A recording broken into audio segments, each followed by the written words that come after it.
नमस्ते। सत्यार्थ प्रकाश एक अध्ययन इसके 42वें सत्य में आपका स्वागत है। हम चतुर्थ समुल्लास में गृहस्थाश्रम का प्रकरण पढ़े हैं। पिछले सप्ताह हमने पंच महायज्ञ के ब्रह्म यज्ञ देव यज्ञ के बाद अतिथि यज्ञ, पितृ यज्ञ और बलि वैश्व देव यज्ञ इसकी रूपरेखा देखी थी। इसके बाद पति पत्नी का आपस में क्या दायित्व है, क्या कर्तव्य है, दान देना भी इसमें एक है और किसको दान देना चाहिए, किसको नहीं देना चाहिए, ये प्रकरण हम देख चुके हैं। उसी संदर्भ में आज आगे पृष्ठ 91 है, ये पृष्ठ 90 के अंत में है, जो डाउनलोड की हुई मेरे पास फाइल है। इसका शीर्षक है पाखंडियों के लक्षण, यानी जिनसे हमें सावधान रहना है, जिनको दंड नहीं देना, जिनको दान नहीं देना और हो सके तो अपने आप को इनसे बचा के रखना। ऐसे लोगों की संज्ञा बनाई पाखंडी, यानी जो देखने में कुछ है, अंदर से कुछ और है। तो मनुस्मृति के 2 श्लोक हैं। धर्म ध्वजी सदा लुब्ध चाद्मिको लोक दंभका, वैडाल व्यतिको ज्ञेयो हिंस सर्वाभिसंधका। इसका अनुवाद लिखते हैं। धर्म ध्वजी, ध्वज कहते हैं झंडे को। तो धर्म कुछ भी न कहे, परंतु धर्म के नाम से लोगों को ठगे, यानी असली धर्म ध्वजी उसे कहा जो झंडा तो जैसे धर्म का उठा के रखा है दिखाने के लिए, लेकिन धर्म से उनका कोई संबंध नहीं है। सदा लुब्ध, सर्वदा लोभ से युक्त। लोभ कहते हैं जो उसमें पाने वाले की, लोभ शब्द की का आशय है जिसकी हमेशा पाने की इच्छा हो, देने की कुछ नहीं। छाद्मिक अर्थात कपटी। छद्म कहते हैं अंदर से कुछ और, बाहर से कुछ और। लोक दंभका, लोक यानी जनता के, लोगों के मध्य। दंभ यानी वैसा अभिमान, हमेशा करने वाले, अर्थात लोगों के मध्य अपने आप की प्रशंसा, अपने आप को बड़ा करके दिखाना। तो इसके अनुवाद में लिखा, संसारी मनुष्यों के सामने अपनी बड़ाई के गपोड़े मारा कर, उसको कहा लोक दंभका। हिंस, ये तो हिंसा से संबंधित है। प्राणियों का घातक, अन्य से वैर बुद्धि रखने वाला। हिंसा का अर्थ हमेशा जान से मार डालना ही नहीं, बल्कि किसी से दुश्मनी का भाव रखना, वह भी हिंसा में। तो अहिंसा है वैर त्याग। ये पतंजलि का अहिंसा का जो सूत्र है, अहिंसा प्रतिष्ठायाम वैर त्याग। वैर यानी शत्रुता का भाव नष्ट हो जाता है जिसमें अहिंसा है। तो हिंसा में वैर बुद्धि है, यानी शत्रुता का भाव कुछ लोगों के प्रति है। सर्वाभिसंधका, सब अच्छे और बुरों से भी मेल रखे, उनको उसको वैडाल वैतिक। ये जो इतने सारे विशेषण दिए जिनके ऊपर ये लागू होते हैं, वैसे व्यक्ति को कहा वैडाल वैतिक का। वैडाल कहते हैं विडाल, हिंदी में विडाल यानी जो बिलाव है बड़ा, तो उस तरह का प्राणी जो धूर्त और नीच है। तो विडाल वैतिक अर्थात विडाल के समान धूर्त और नीच समझो। धूर्त यानी जो जैसी समझ हुई है, संधि हुई है दो व्यक्तियों के बीच, उसको धोखा दे देना, उसका पालन न करना। दूसरा श्लोक है उसी क्रम में, अधोदिष्टि नैष्कृतक स्वार्थ साधन तत्परः शठो मिथ्या विनीतश्च वक्व्यतचरो द्विज। तो वही पाखंडियों के लक्षण में दूसरा श्लोक, अधोदृष्टि यानी कीर्ति के लिए नीचे ही दृष्टि रखे। नीचे दृष्टि रखना प्राय विनयशीलता का प्रतीक है, लेकिन जो दिखावटी दृष्टि नीचे रखे लेकिन उसमें विनयशीलता, विनयपूर्वक व्यवहार नहीं हो, उसका ये विशेषण दिया। नैष्कृतिका, ईर्ष्या, किसी ने उसका पैसा भर अपराध किया हो तो उसका बदला लेने को प्राण तक तत्पर रहे। ये ईर्ष्या का भाव इतना है कि किसी से गलती हो गई है, थोड़ी आपकी हानि हो गई है, लेकिन उसके बदले में इतना विचार ले आना जैसे कि हम उसके प्राण तक ले लेंगे। थोड़ा सा किसी से हानि हो जाती है गलती से या कैसे, लेकिन उसको भूलना नहीं और उसका बदला लेने की भावना, और बदले में छोटा सा उसने आपको हानि पहुंचाई होगी, छोटी सी, लेकिन आप तो उसके प्राण लेने को भी तैयार। तो उस तरह का जो भाव है उसको कहते हैं नैष्कृत्य का। स्वार्थ साधन तत्पर, चाहे कपट अधर्म विश्वासघात क्यों न हो, अपना प्रयोजन साधने में चतुर। यानी जो अपने ही स्वार्थ के लिए बहुत चालाकी करना और दूसरे को विश्वासघात भी करना, यानी क्योंकि अपना कुछ साधना है उसे, अपना स्वार्थ साधना। छठा, चाहे अपनी बातें झूठी क्यों ना हो, परंतु हट कभी न छोड़े। वो अपनी गलत झूठी बात पर भी ऐसे अड़ जाते हैं, और हटी दया गई होती। मिथ्या विनीता, विनीत तो है नहीं असल में, मिथ्या उसका ढोंग का है। झूठ मूठ ऊपर से शील, संतोष और साधुता दिखलावे। ऐसे जो गुण हो जिसमें विशेषताएं हों, उसको वक व्यत, वक कहते हैं बगुले को, बगुले के समान नीच समझो। तो मनु ने दो उदाहरण दिए हैं। एक विड़ाल का दिया जो छिपकर किसी पर आक्रमण करता है, और एक वक का, बगुले का, जो बड़ा जैसे साधना में है, एकदम स्थिर बैठा है और मौका लगने पर मछली को मार देता है। तो जैसे बहुत बगुला भगत कहते हैं ना बोल चाल में, तो भगत जैसा है लेकिन है नहीं असल। तो दो प्राणियों के ये उदाहरण से बताया है कि पाखंडी लोग समाज में ऐसे ऐसे घूमते हैं, ऐसे ऐसे लक्षणों वाले पाखंडी होते हैं। उनका विश्वास व सेवा कभी न कहें, क्योंकि गृहस्थ में कोई भीख लेने आता है, कोई दान मांगने आता है गृहस्थ आश्रम में, और उस समय पति घर में नहीं है, पत्नी अकेली है, और किसी के फुसलावे में आ जाए महिला और धोखे में पड़ जाए, अपनी हानि कर ले, तो सावधान रखने को कहा है कि ऐसे व्यक्तियों का न विश्वास करे, न उनकी सेवा कभी करे, दरवाजे से ही उनको विदा कर दे। अब आगे 5 श्लोक हैं मनुस्मृति के, कि ये तो पाखंडियों का लक्षण बताया। अब बता रहे हैं कि गृहस्थाश्रम में उन्हें क्या क्या संचित करना है, क्या क्या अच्छे कर्म करने। तो गृहस्थ के लिए जो धर्म है, जिसको आश्रम धर्म कह सकते हैं, स्वधर्म, उसकी बातें बताई जाए।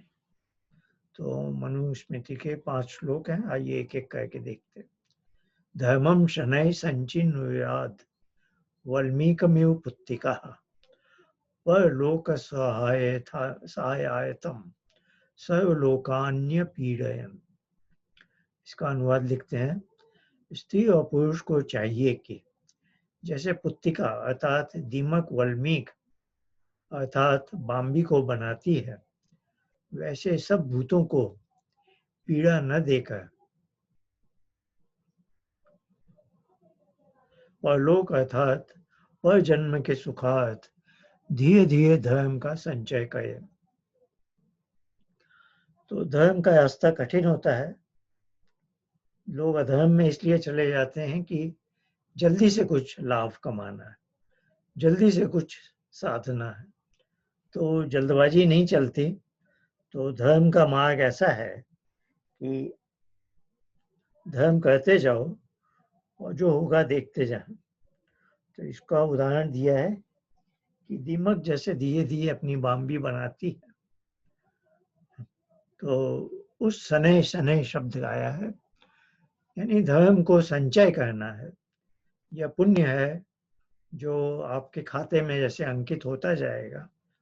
तो जैसे थोड़ी थोड़ी बचत भी दैनिक या मासिक भी की जाए तो भविष्य में वो एक बड़ी राशि बन जाती है। वैसे ही धर्म के बारे में बताया कि धर्म का ही हमें यहाँ बार बार हम देखते हैं और ये कहना आवश्यक हो जाता है कि धर्म शब्द यहाँ रिलीजन के अर्थ में नहीं है। जो भी सत्कर्म है, सदाचार है, जो भी अच्छा आचरण है, और उसका भले ही हमें फल नहीं दिखता, लेकिन गृहस्थ आश्रम में, बल्कि सभी आश्रम में, तो गृहस्थ आश्रम की यहाँ बात चल रही है, तो स्त्री और पुरुष मिलकर हमेशा धर्म के ही मार्ग पर रहें और ये समझ लें कि धर्म करने से कोई तुरंत बड़ा लाभ नहीं होगा, लेकिन वो जो छोटा छोटा धर्म का कर्म जो किया उन्होंने, वह संचित होकर उन्हें फलदायक मिलेगा कभी, इस जन्म में नहीं तो पर जन्म में। और उन्होंने बताया कि धर्म का फल सुखी है, तो इस जन्म में नहीं तो पर जन्म में। पर जन्म के सुखार्थ यानी, और मुख्य धर्म ये बताया सब भूतों को पीड़ा न देकर। इसमें वही भावना है, अहिंसा परम धर्म है। तो जो कुछ भी कर्म किया ऐसे किया कि किसी की हिंसा कभी ना हो, और उसमें हमेशा परलोक सहायार्थम, सहाय और अर्थ इसकी संधि है इसमें। तो परलोक के लिए कि वहां जाकर हमें मिले, यही समझकर, यानी वो भावना ये हो कि जैसे मैं अच्छे काम तो कर रहा हूँ, तो इसका फल मुझे अगले जन्म में ही मिलना है। ये भावना रखने से क्या है कि चालू जन्म में हमें कोई अपेक्षा भी नहीं है। अपेक्षा हम करने लगते हैं और वैसा न मिले तो थोड़ा दुख होता है। इस भावना को बताया कि ऐसा ही मान लें कि जैसे ये अगले जन्म में हमें इसका फल मिलेगा। अगला श्लोक है दूसरे क्रम पर, नामुत्य ही सहायार्थम पिता माता च तिष्ठत, न पुत्रदायम न ज्ञाति धर्म तिष्ठति केवल। इसका अनुवाद लिखे हैं, देखिए इसका दूसरे का अनुवाद, क्योंकि परलोक में न माता पिता, न पुत्र, न स्त्री, न ज्ञाति सहाय कर सकते हैं, किंतु एक धर्म ही सहायक होता है। क्योंकि पहले श्लोक में परलोक में ही मिलना है उसका फल, जो भी सुख है। तो अब बताया कि परलोक में जैसे ना हमें माता पिता मिलने हैं, इस जीवन में जो माता पिता हैं, अब वो अगले जन्म में तो मिलने वाले नहीं। जो पुत्र है, संतान है, जो पत्नी है, स्त्री है या उसका पति है, तो जीवन साथी जो भी हैं, वो अब वो सारे संबंध इस जीवन के हैं, चालू जीवन के, अगले जीवन में नहीं है। अगले जीवन में ये सब हमारे निकट संबंधी भी हमारे साथ नहीं होंगे। न ज्ञाति, यानी जो भी ज्ञात लोग हैं, इस समय हमारा पूरा कुटुंब है, बहुत सारे मित्रगण हैं इत्यादि इत्यादि, जिन्हें हम जानते हैं, ये सब इस जन्म में तो सहायता कर सकते हैं, किंतु अगले जन्म में ये मेरे सहायक नहीं होंगे। तो सहायक क्या होगा? जो पिछले श्लोक में बताया, इस जन्म का किया हुआ धर्म ही मेरे साथ अगले जन्म में जाएगा। तो उसी बात को स्पष्ट कर रहे हैं कि इस जन्म के जितने भी निकटतम संबंध हैं वो भी अगले जन्म में साथ नहीं निभाए जाएंगे, किंतु जो लिखी धर्म तिष्ठति केवल, इस जन्म का धर्म वही केवल अगले जन्म में मेरे साथ होगा। तो धर्म की आवश्यकता पर बल देने के लिए बताया कि इस जन्म में जो धर्म किए जा रहे हैं वो अगले जन्म में मेरे साथ होंगे, जबकि इस जन्म के जितने भी निकट संबंध हैं वो अगले जन्म में मेरे साथ नहीं जाएंगे, वे अगले जन्म में मेरी सहायता नहीं कर सकते, किंतु हाँ, ये आज इस जन्म का किया हुआ धर्म यह मेरी सहायता करेगा। तीसरा श्लोक, एक प्रजायते जंतु एक एव प्रलीयते, एको नु भुंक्ते, सुकृतम एक एव च दुष्कृतम। इसका अनुवाद लिखते हैं, देखिए अकेला ही जीव जन्म और मरण को प्राप्त होता है, एक ही धर्म का फल सुख और अधर्म का जो दुख रूप फल उसको भोगता है। यह अब बता रहे हैं कि आपने इस जन्म में जो धर्म किया वो आप ही का माना जाएगा, आप ही के जैसे खाते में जाएगा, उसमें कहीं गड़बड़ नहीं होती। ये जो कर्म फल का खाता है, तो आपके हुए अच्छे जो पुण्य कर्म है जिसको धर्म बोलते हैं वो आप ही के खाते में जाएंगे, आपके अलावा किसी और के जो जैसा कर्म करता है उसी के खाते में वो जोड़ा जाता है। और फिर कहा कि जो अच्छे कर्म है, पुण्य कर्म है, जो धर्म है, उसका फल सुख है और जो अधर्म है उसका फल दुख है। तो सुख दुख का एक जो कोरिलेशन है, नहीं तो इस संसार में हम लोग देखते हैं बहुत से दुष्ट लोग बड़ा सुख भोगते हैं। तो जनसामान्य में ऐसी एक धारणा कभी कभी आ जाती है कि सुख है तो बहुत आसानी से बेईमानी वालों को, बेईमान लोगों को, दुष्ट लोगों को भी मिल जाता है। तो उनके मन में कर्म फल सिद्धांत के प्रति थोड़ी शंका आ जाती है। तो कर्म फल सिद्धांत समझाया जा रहा है कि जो कर्म धर्म के अनुसार है उसका फल सुख है और जो कर्म अधर्म के अनुसार है उसका फल दुख है। इसी बात को पतंजलि ने योग दर्शन में लिखा है। ये दूसरा अध्याय जो साधन पाद कहलाता है उसका 14वां सूत्र है, ते हिलात पैता फला पुण्य पुण्य हेतुत्वात्। तो इस बात को देखता हूँ मैं, क्या जल्दी से आपको निकाल के दिखा सकता हूँ क्या।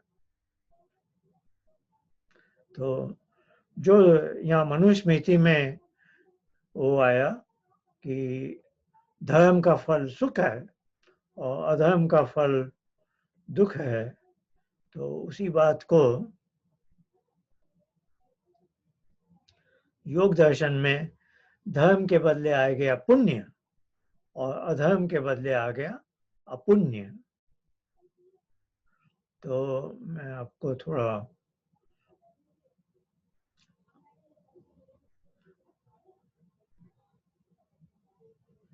ये योग दर्शन का साधन पाद का ये सूत्र दिखाना चाह रहा हूँ।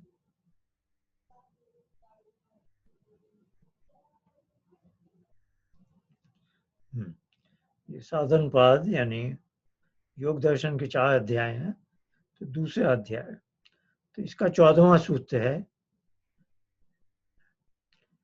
ते शब्द है जो तद विपाक, कर्मों का जब पक जाते हैं ना, विपाक होता है उसका, तो विपाक होने पर जो मिलता है उसमें ये जो संबंध है वो बताया जाए। हिलात कहते हैं सुख को और परिताप कहते हैं दुख को। तो सुख और दुख का जो फल है उसका हेतु यानी उसका कारण क्या बताया, सुख का कारण है पुण्य कर्म और परिताप दुख का कारण है अपुण्य कर्म। तो जैसे मनुस्मृति में धर्म से सुख और अधर्म से दुख बोला है, उसी बात को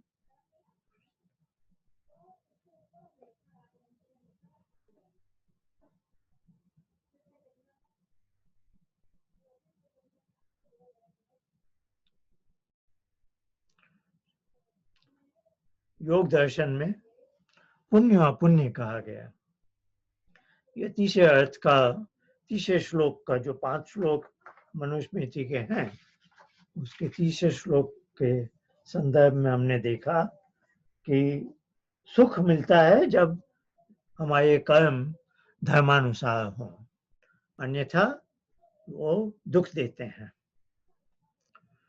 अब चौथे श्लोक में इसी भाव को और स्पष्ट किया। एक पापानि कुरुते फलम भुंक्ते महाजना भोक्तारो विप्य मुच्यन्ते कर्ता दोषेण लिप्यते। चौथा श्लोक है, उसका अर्थ बता रहे हैं। यह भी समझ लो कि कुटुंब में एक पुरुष पाप करके पदार्थ लाता है और महाजन अर्थात कुटुंब उसका भोगता है।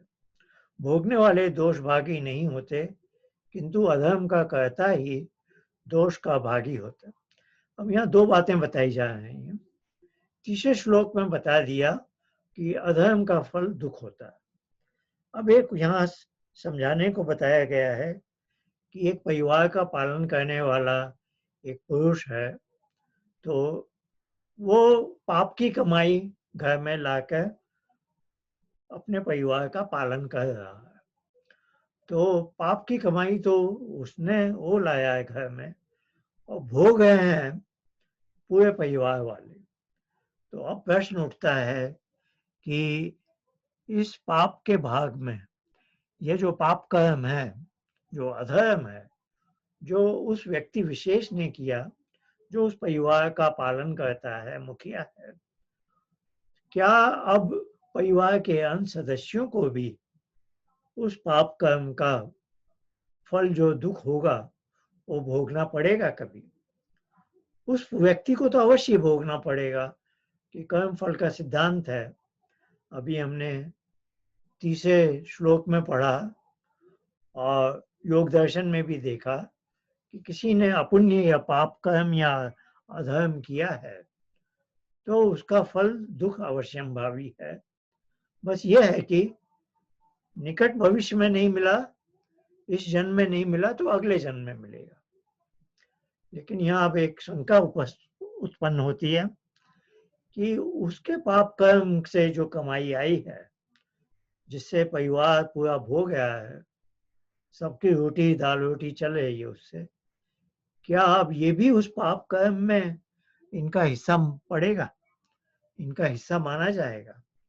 तो इसका स्पष्टीकरण करते हैं, भोगने वाले दोष भागी नहीं होते, किंतु अधर्म का कहता ही दोष का भागी होता है।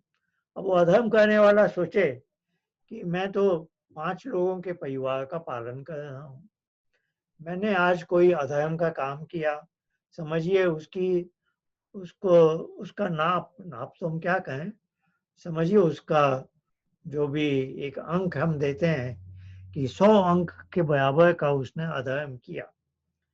अब वो सोचता है कि सारा परिवार इस अधर्म का भोग कर रहा है ना, सभी उपभोक्ता हैं। तो अब मेरे हिस्से में जैसे 1/5 जितना भोजन घर में बनता है उसका मैं 1/5 खाता हूँ। तो ये जो अधर्म मैंने 100 इकाई के बराबर किया है, तो मेरे माथे में भी इसका 1/5 ही जाएगा, यानी 20 अंक मुझे मिलेंगे। बाकी जो मेरे परिवार के 4 लोग हैं उनको भी 20-20 मिलेंगे। तो ये जैसे मेरी कमाई विभाजित हो जाती है, वैसे मेरा किया हुआ अधर्म भी विभाजित हो जाएगा। तो इधर स्पष्ट करते हैं मनु, जो बात सही भी है, कि कर्ता जो है, कर्म का कर्ता, उसी को फल मिलता है। अब वो जो परिवार वाले लोग हैं बच्चे हैं, स्त्री पुरुष जो भी हैं, उन्हें वो थोड़ी उस कर्म में सहायक हुए। जो अधर्म उस व्यक्ति विशेष ने, परिवार के मुखिया ने किया है, वो उसका किया हुआ है, वही कहता है, और उसी को फल भोगना होगा। और अधर्म का फल दुख है। यह अभी थोड़े दिनों के बाद, कुछ समय के बाद, कुछ वर्षों के बाद, या अगले जन्म में भोगना पड़ेगा। यह बात निश्चित है। अब यह सोचने से कि मेरे अधर्म का की जो कमाई है वो अन्य 4 लोग भी उसका उपभोग करते हैं, तो मेरे अधर्म के फल का भी ऐसे ही बंटवारा होगा, यह सोच गलत है। 5वां श्लोक। मितं शरीरम् उत्सृज्य काष्ठलोष्ठ समं क्षितौ विमुखा बांधवा यान्ति धर्मस्तमनुगच्छति। अब ये जीवन के अंत के समय का बता रहे हैं कि जब कोई किसी का संबंधी मर जाता है, उसको मिट्टी के ढेले के समान भूमि में छोड़कर पीठ दे बंधु वर्ग विमुख होकर चले जाते हैं। कोई उसके साथ जाने वाला नहीं होता, किंतु एक धर्म ही उसका संगी होता है। यह बात उन्होंने दूसरे श्लोक में भी कही थी कि एक धर्म ही हमारे साथ अगले जन्म में जाता है। पर यहाँ जो अधर्म के संदर्भ में बताया जा रहा है कि वह अधर्म भी केवल आप ही के साथ जाएगा। और एक उस बात को थोड़ा और बहुत ही चित्रण के इतना अच्छी तरह से चित्रित कर दिया गया है कि जब कोई व्यक्ति मर जाता है तो मृतक शरीर को लोग शवदाह के लिए कहीं ले जाते हैं। अंत में उसे छोड़कर वो अपना मुंह मोड़ लेते हैं। उनकी पीठ अब मृतक के तरफ है। सब भी अपने अपने घर वापस चले जाते हैं। तो चाहे कोई कैसा भी निकट का मित्र हो, बंधु हो, जीवन साथी हो, अपने ही संतान हो, अंत में, यानी कहने का आशय है, इस संसार में हम अकेले आए थे और अकेले ही जाएंगे। और हमारे साथ धर्म, और जो यदि हमने अधर्म किया है तो वो भी हमारे साथ ही जाएगा, किसी और के साथ नहीं। आगे फिर 2 श्लोक है मनुस्मृति के। तस्मात् धर्मं सहायथं नित्यं संचिन्नुयाच्छनैः धर्मेणि सहायेन तमसस्तयति दुस्तयम्।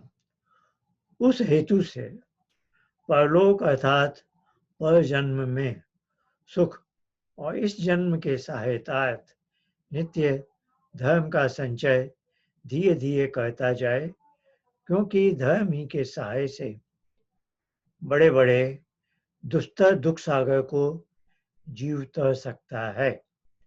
तो पुनः वही बात कही गई है कि गृहस्थाश्रम में धर्म का ही संचय करे, और यह धर्म दुखों को भी सहन करने में सहायक हो जाता है। दूसरा श्लोक है इसका। धर्म प्रधानम पुरुषम तपसा हत किल्विषम परलोकम नयत्याशु भास्वतम खशयीणम। इसका अनुवाद का, किंतु जो पुरुष धर्म ही को प्रधान समझता है, जिसका धर्म के अनुष्ठान से कर्तव्य पाप दूर हो गया, उसको प्रकाश स्वरूप और आकाश जिसका शरीरवत है, उस परलोक अर्थात परम दर्शनी परमात्मा को धर्म ही शीघ्र प्राप्त कराता है। अब धर्म का एक तो बताया कि अगले जन्म में सुख देगा, और एक दूसरी बात कह रहे हैं कि इस धर्म को संचित करने से ही आप एक दिन परमात्मा को पा सकते हैं, जिसको मोक्ष अवस्था, मुक्ति, अपवर्ग कहा गया है। इसका यह आशा नहीं है कि धर्म करने से ही आपको परमात्मा का वह मुक्ति पद मिल जाएगा, ये धर्म इसमें सहायक होता है, ये भावना है। अर्थात कोई ये ना समझ ले कि जैसे हमें सांसारिक सुख धर्म से मिल जाते हैं, क्योंकि धर्म का अर्थ सुख बताया और अधर्म से हमें दुख मिलता है। तो कोई इसी बात को अर्थ ले ले कि धर्म एक बहुत बड़ी मात्रा में मैंने संचित कर लिया तो मुझे अनंत सुख जैसा मुक्ति का पद मिल जाएगा, तो वह बात वैसी नहीं है।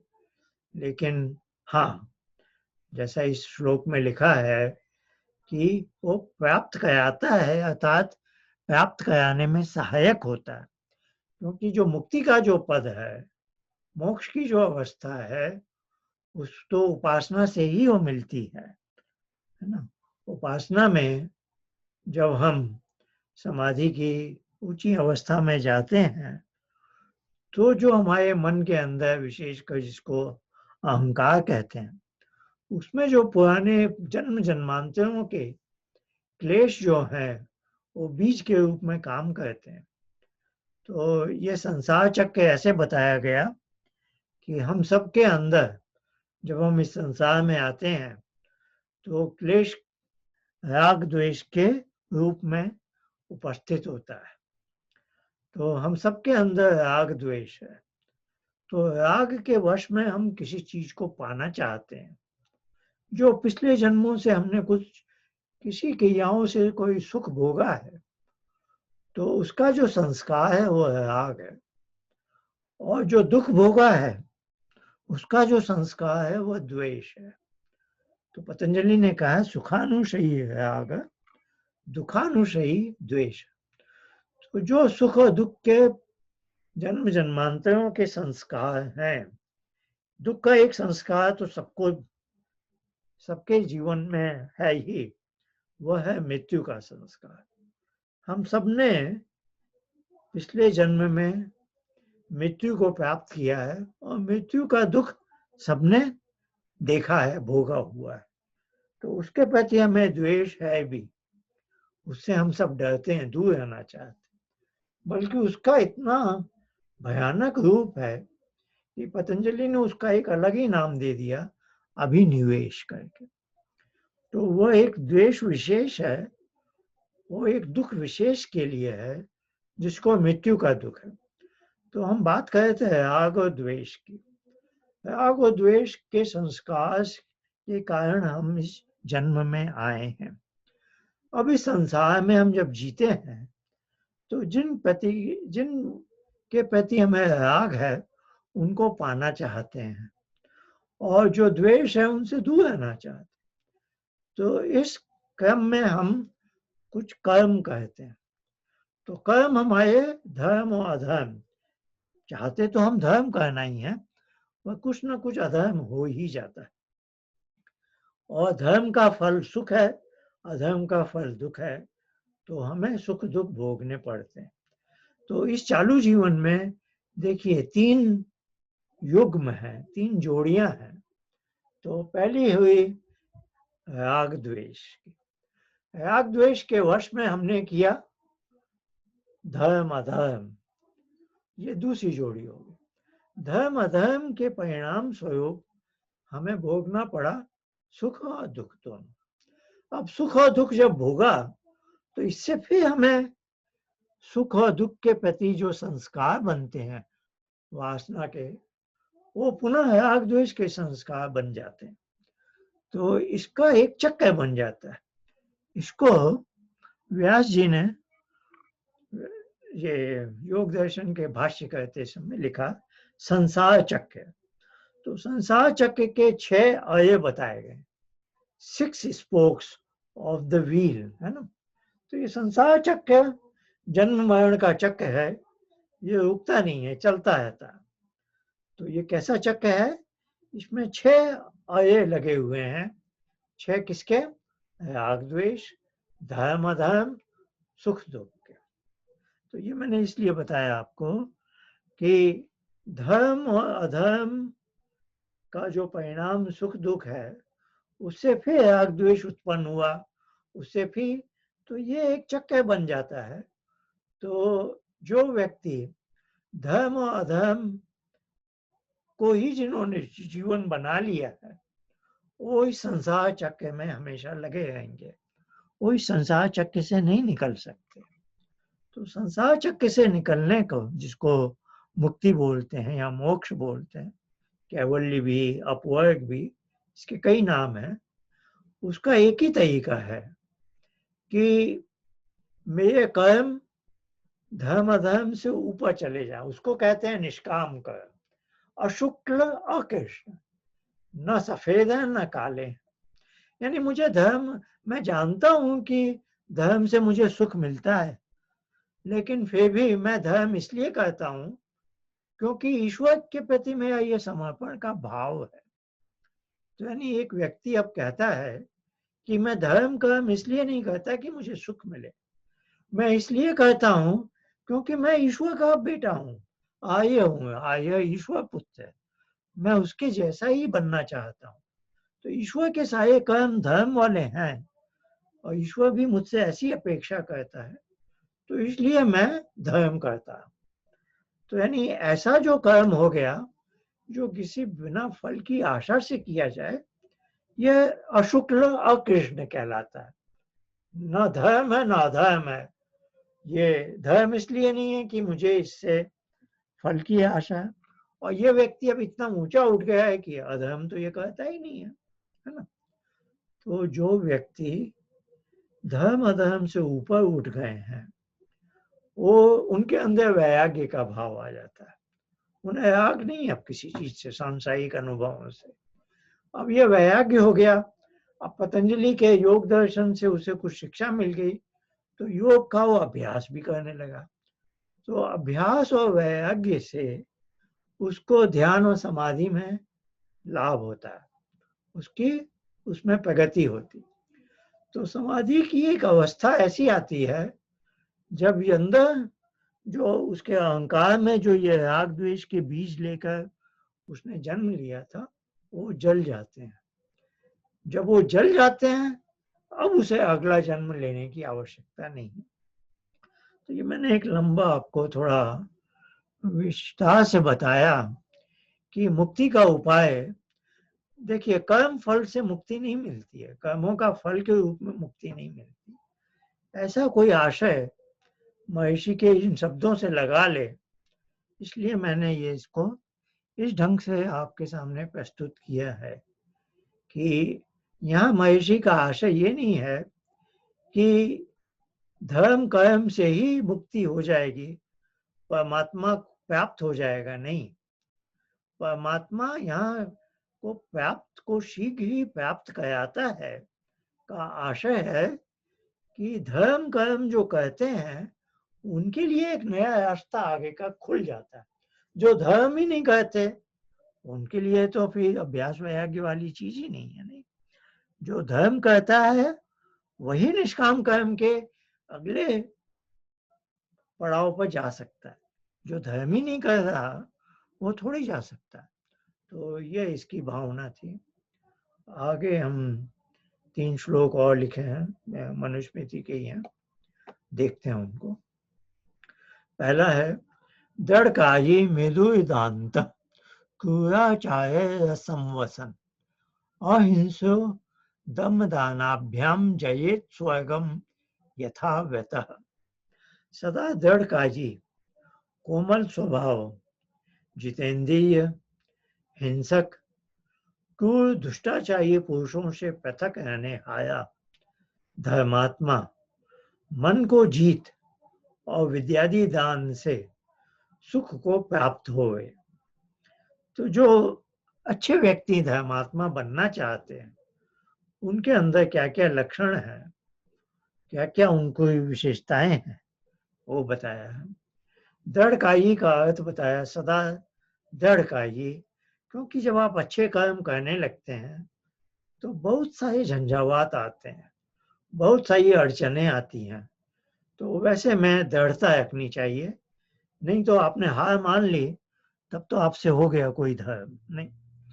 तो दृढ़ता बहुत आवश्यक है। मृदुदान्त, कोमल स्वभाव का, मृदुता है ना, कठोरता होने से, यानी कठोरता का तो संबंध ही नहीं है ना धर्मात्मा का। धर्मात्मा व्यक्ति मृदुल होता है, सबके प्रति उसके अंदर प्रेम करुणा का भाव होता है। जितेंद्रिय यानी अपनी इंद्रियों पर जिसने विजय प्राप्त कर ली है। नहीं तो इंद्रियां तो भोग विलास के साधनों पर जाने को उत्सुक रहती हैं। तो आपका मन यदि दृढ़ है तो आप उस पर विजय प्राप्त कर सकते हैं। फिर एक पद आया है क्रूराचार्य असंवसन। यहाँ असंवसन है, वसन यानी उनका साथ देना, तो अ लगा दिया, सम यानी सम्यक प्रकार, और फिर अ लगा दिया तो नहीं देना। कैसे लोगों का साथ नहीं देना? जिनका आचरण क्रूर है, यानी जो हिंसक प्रवृत्ति वाले। तो इसका हिंदी अनुवाद किया है हिंसक क्रूर दुष्टाचारी पुरुषों से पृथक रहने हारा। तो ये जो पद थे, तो ये हिंदी अनुवाद को जो ढंग से पढ़ना होगा। जैसे देखिए मैं कोशिश कर रहा हूँ। सदा दृढ़ कायी, कोमल स्वभाव, जितेंद्रिय। अब जो ये आगे ये पूरा एक साथ पढ़ा जाएगा। हिंसक क्रूर दुष्टाचारी पुरुषों से पृथक रहने हारा, ये चौथी विशेषता है। पहली है सदा दृढ़ कायी, दूसरी है कोमल स्वभाव, तीसरी है जितेंद्रिय। अब चौथी है हिंसक नहीं है। चौथी विशेषता क्या बताई? हिंसक क्रूर दुष्टाचारी पुरुषों से पृथक रहने हारा। अब जो ऐसा व्यक्ति है वह धर्मात्मा है, मन को जीत लेता है और विद्यादि दान से सुख को प्राप्त हो गए। उसमें दान करने की भावना है। दान में पहले लोग समझते हैं रुपये पैसे का ही दान, तो महर्षि ने थोड़ा इसको व्यापक बता दिया। विद्या आदि, विद्या का दान सर्वश्रेष्ठ है। वो न दे सके तो धन और दूसरी वस्तुओं का दान दे। तो जो भी जिनके पास जिस चीज की कमी है, वह हाँ पहले ही बता दिया गया है कि दुष्ट व्यक्तियों को, पाखंडियों को दान नहीं देना चाहिए। तो जो दान के सुपात्र हैं उनको दान दे। ऐसा व्यक्ति जयेत स्वर्गम, स्वर्ग यानी वो स्वर्ग नहीं है सातवें आसमान वाला, स्वर्ग यानी स्व और ग है गमन यानी प्राप्ति, स्व यानी सुख, जहाँ सुख को प्राप्त हो वह स्वर्ग है।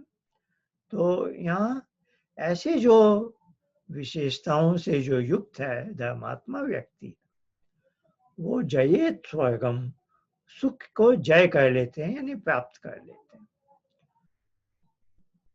दूसरा श्लोक, वाच्यथा नियता सर्वे वाङ्मूला वाग्विनी सता ताम तु यह स्तेन यद्वाचम स सर्वस्तेय कन्नय।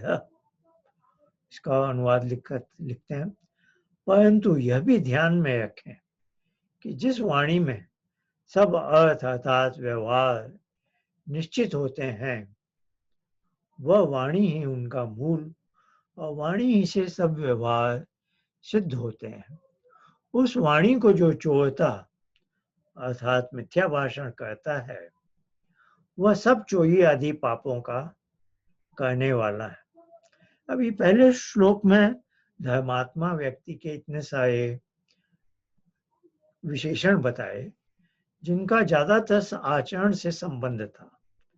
तो दृढ़ कायी यानी उसके कर्म में दृढ़ता हो इत्यादि इत्यादि, दान देने की भावना।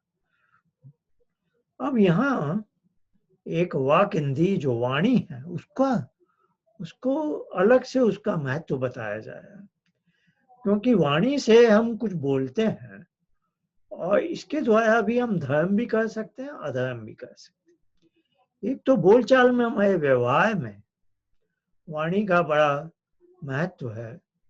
जिस वाणी में सब अर्थ अर्थात व्यवहार, एक मीठा शब्द बोला या कठोर शब्द बोला, मीठे शब्द से हम दूसरे को थोड़ी प्रसन्नता दे सकते हैं और कठोर शब्द से हम उसका उसके मन को चुभ सकता है। तो एक स्वाभाविक बात मनु जी हमें समझाना चाह रहे हैं कि कुछ विद्या का दान, किसी वस्तु का दान देना, धन आदि का दान देकर किसी को खुश करना, उसमें तो हमें कुछ दान देना पड़ेगा। पर वाणी से किसी को खुश करना बहुत सहज आसान है, इसमें हमारा कुछ जा भी नहीं है। तो वाणी को उन्होंने एक तरह से विशेष महत्व दिया, आप जिसे कहते हैं सिंगल आउट कर लिया कि वाणी से तो गरीब से गरीब आदमी भी किसी दूसरे को सुख दे सकता है। तो इसमें व्यवहार की बात आ गई और आचरण की भी बात आ गई, क्योंकि ये वाणी से ही हम सत्य या झूठ भी बोलते हैं।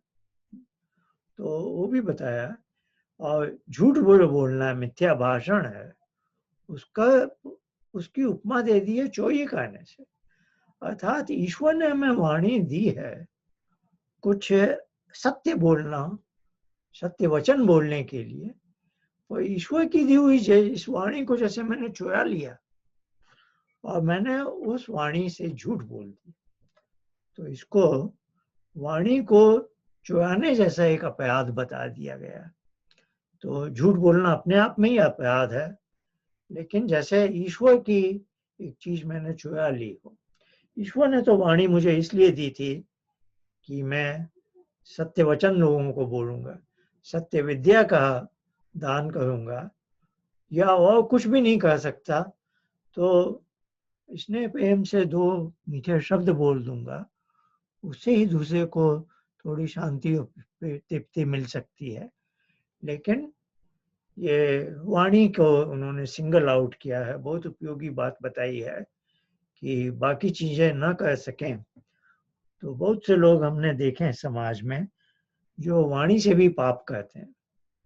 तो इतना नालायक नहीं हमें बनना चाहिए कि वाणी से हम हिंसा करें, दूसरों को चुभे, अनावश्यक कठोर शब्द, गलत बातें बोलकर चुगली करना और जो भी वैसी बातें हैं, गाली गलौज करना और जो भी है। अब तीसरा श्लोक इस क्रम में है। आचार्या लभते हि आयुराचार दीप्सिता प्रजा, आचार्या धनम अक्षय्यम आचरो माचारो हंत्य अलक्षणम। इसका अनुवाद लिखे हैं, इसलिए मिथ्या भाषण आदि रूप अधर्म को छोड़ जो धर्माचार अर्थात ब्रह्मचर्य जितेंद्रियता से पूर्ण आयु और धर्माचार से उत्तम प्रजा तथा अक्षय धन को प्राप्त होता है, तथा जो धर्माचार में वर्त कर दुष्ट लक्षणों का नाश करता है, उसके आचरण को सदा किया करे। धर्म अधर्म की बात पहले भी बताई जा चुकी है।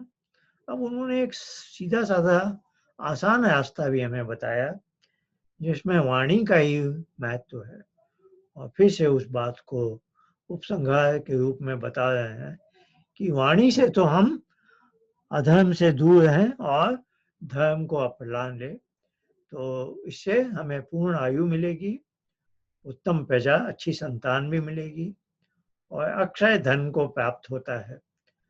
और जो धर्माचार में वर्त कर, और एक लाभ उन्होंने बताया कि दुष्ट लक्षणों का नाश करता है। ये भी एक अच्छी बात है कि हम सबके अंदर अपने मन में, जिसको हमारा अंतःकरण बोलते हैं, अंतःकरण के 3 अंग हैं, बुद्धि, अहंकार और मन। और कभी कभी पूरे अंतःकरण को भी हम मन कहते हैं।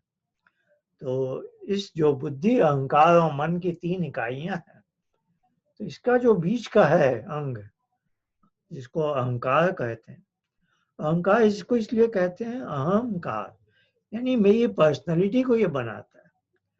यानी हम सब मनुष्य देखने में एक जैसे हैं, हमारी सबकी 2 आंख, 2 कान और सब 2 पैर, 2 हाथ वाले हैं, लेकिन हर व्यक्ति का व्यक्तित्व दूसरे से अलग होता है।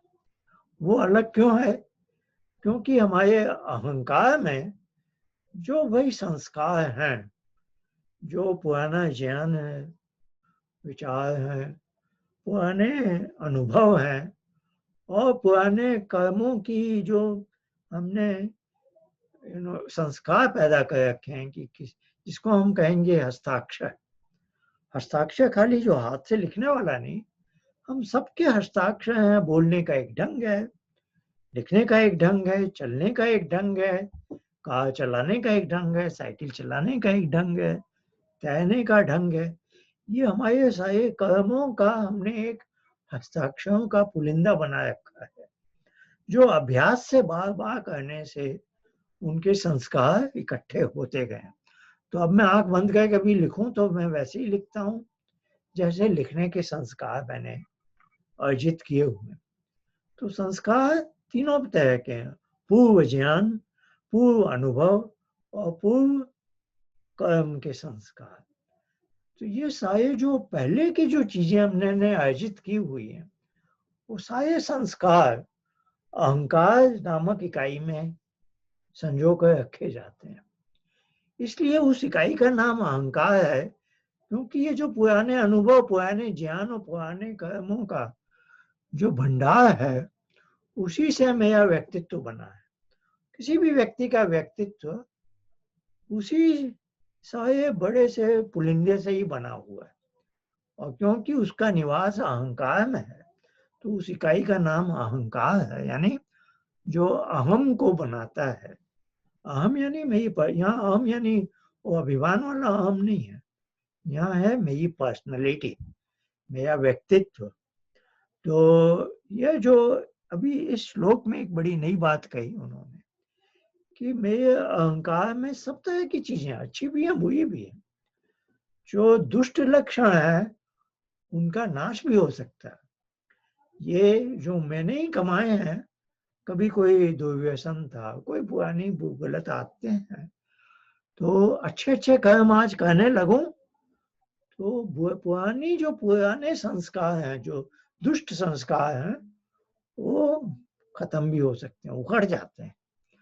तो ऐसा व्यास ने भी योग दर्शन के भाष्य में जो एक सूत्र मैंने आपको 14वां सूत्र आज बोला था, तो उन 3-4 सूत्रों में योग दर्शन में पूरे कर्म फल मीमांसा पे उपस्थित की है, और व्यास ने उस भाष्य में उसको और भी व्याख्या कर दी है, उससे बड़ा लाभ होता है।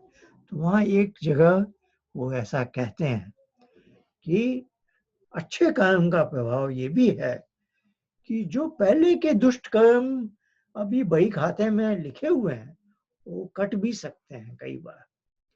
तो ईश्वर की ऐसी ऐसी व्यवस्था है, क्योंकि ईश्वर दयालु है, तो अच्छे कर्मों का फल हमेशा मिलता ही है। अच्छे कर्मों का फल आज नहीं तो कल, नहीं तो अगले जन्म मिलेगा, और किस रूप में मिलेगा वो हम नहीं जानते, लेकिन अवश्य मिलता है। तो आइए हम आज यहाँ पर आज का अध्ययन यहाँ समाप्त करते हैं, और ये थोड़ा प्रसंग और आगे भी चलेगा। ये गृहस्थ आश्रम में हम देख रहे हैं, क्योंकि यह श्रेष्ठ आश्रम माना गया है और हर मनुष्य को इसमें आना चाहिए, और यह बहुत ही चुनौतीपूर्ण है, क्योंकि इसमें एक संतान का निर्माण करना है, और उस संतान के निर्माण में वो ऐसा नहीं है संतान जैसे आप 2 घंटे के लिए बेबी सिटिंग कर रहे हैं। वो संतान 24 घंटे आपके घर में है, आपके साथ है, आपको देखता रहता है, और भले ही कुछ बोल ना पाता हो, छोटा बच्चा है, लेकिन वो आपको पूरी आपकी एक एक भाव भंगिमा समझता है। वो अपने माता पिता के आपसी व्यवहार को देखता है, सब समझता है। तो ये एक बड़ी चुनौती होती है कि 24 घंटे के हर क्षण मैं अपने बच्चे का रोल मॉडल हूँ, और मुझे अभिनय नहीं कर सकता मैं, मुझे वास्तव में बहुत उच्च कोटि का व्यक्ति बनना होगा यदि मैं उसको भी उच्च कोटि का बनाना चाहता हूँ। ये बहुत बड़ी एक जिम्मेवारी आ जाती है। तो इसमें महर्षि दयानंद ने सभी आश्रमों के लिए एक एक अध्याय लिखा था। पिछला तीसरा समोल्लास ब्रह्मचर्य आश्रम पर था, अब ये चौथा समोल्लास गृहस्थ आश्रम पर।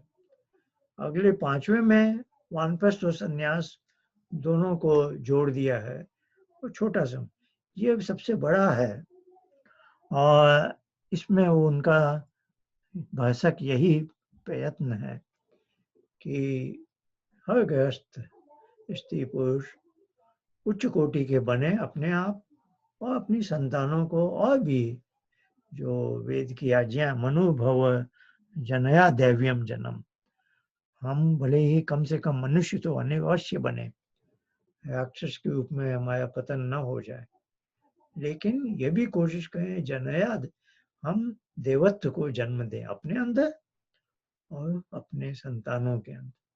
तो उस भावना से जो हमारे ऋषियों ने हमारे लिए धर्म अधर्म पुण्य पुण्य कर्म आदि का उपदेश दिया है, उसका महर्षि ने बहुत अच्छी ढंग से यहाँ पर प्रस्तुत किया। अब अगले सप्ताह हम आगे इसी अध्ययन को यहाँ से आगे रखेंगे। आप सबको धन्यवाद, फिर मिलेंगे अगले सप्ताह। नमस्ते।